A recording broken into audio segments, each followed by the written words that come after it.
Hi, I'm Ashwin Vasavada, the Deputy Project Scientist for the Mars Science Laboratory mission and its Curiosity rover. So a lot of people wonder why Curiosity doesn't have solar panels like the Mars Exploration Rover, Spirit and Opportunity. The Mars Exploration rovers often found themselves short on power as dust settled on their solar panels. This was especially a problem in the short days of winter. We need a good, strong, and reliable source of power to keep Curiosity going for over 2 years on Mars. Curiosity is 2 times bigger, 5 times heavier, and has 15 times the weight of scientific equipment relative to Spirit and Opportunity. Like those rovers, Curiosity surveys the landscape and examines rocks up close.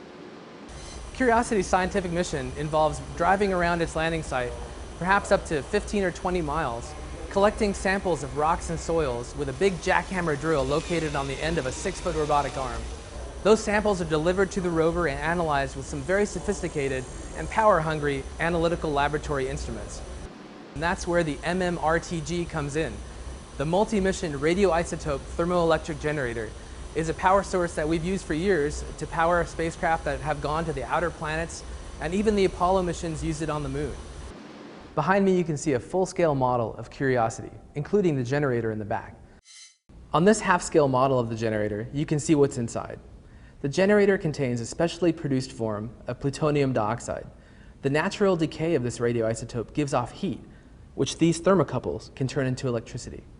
The generator provides both electrical power and heat to the rover. About 100 watts of electrical power is used to continuously charge the rover's battery. Also, heat can be pumped off of the generator using pipes to keep the rover's insides warm, including the scientific instruments. With Curiosity's generator, there's a guaranteed way of charging the battery year-round in all sorts of conditions. Curiosity's generator was developed by the Department of Energy and will be installed on the rover just a few days before launch. But to make sure everything works together properly, the engineers installed the actual generator on the rover for the first time. The blue light that you see was just additional lighting to help them make sure they could see what they were doing. The Curiosity rover and the spacecraft that'll take it to Mars are currently in Florida, undergoing its final preparations for launch. Everything's going well, and all of us on the science team can't wait for its launch later this year and its arrival to Mars next summer. I'm Ashwin Vasavada, and this has been your Building Curiosity Update.